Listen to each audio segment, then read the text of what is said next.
શ્રીમદ્ ભગવદ ગીતા અધ્યાય 2 શ્લોક 28 અવ્યક્તાદિની ભૂતાની વ્યક્તમત્યાની ભારત અવ્યક્તનિધનાન્યેવ તત્ર કા પરિદેવના। હે ભરતવંશી, બધા જીવો જન્મ પૂર્વે અપ્રગટ હોય છે, જીવન દરમિયાન પ્રગટ થાય છે અને મૃત્યુ સમયે પુન અપ્રગટ થઈ જાય છે, તો શોક શા માટે? શ્રી કૃષ્ણ શ્લોક સંગ 2.20 માં આત્મા માટેના શોકનું અને શ્લોક સંગ 2.27 માં શરીર માટેના શોકના કારણનું નિવારણ કરે છે। હવે તેઓ તે બંનેનો આ શ્લોકમાં સમાવેશ કરે છે। નારદ મુનિ યુધિષ્ઠિરને શ્રીમદ્ ભાગવતમમાં સમાન ઉપદેશ આપે છે।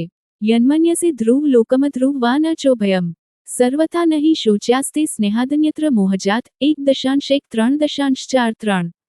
તમે વ્યક્તિને શાશ્વત આત્મા માનો કે અલ્પકાલીન શરીર માનો કે પછી તમે તેને આત્મા અને શરીરના અકલ્પ્ય મિશ્રણ તરીકે સ્વીકારો, કોઈ પણ પ્રકારે તમારે શોક કરવો જોઈએ નહીં।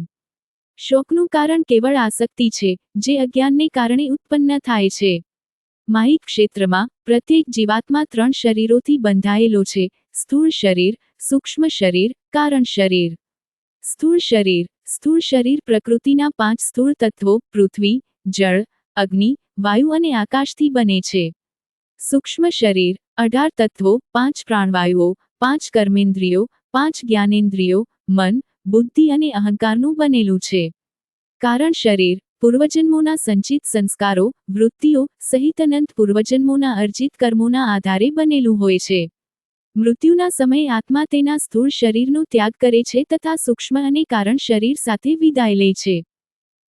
ભગવાન આત્માને તેના સૂક્ષ્મ અને કારણ શરીર અનુસાર અન્ય સ્થૂળ શરીર પ્રદાન કરે છે, તેમજ આત્માને ઉચિત માતાના ગર્ભમાં ઉદ્દેશ્ય સહિત મોકલે છે।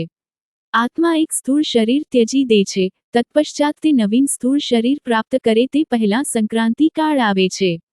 આ સંક્રાંતિ કાળની અવધિ થોડીક ક્ષણો પૂરતી અથવા તો થોડાક વર્ષો સુધીની હોય છે। આમ આત્મા જન્મ પૂર્વે અપ્રગટ સૂક્ષ્મ અને કારણ શરીર સાથે અસ્તિત્વમાન હોય છે।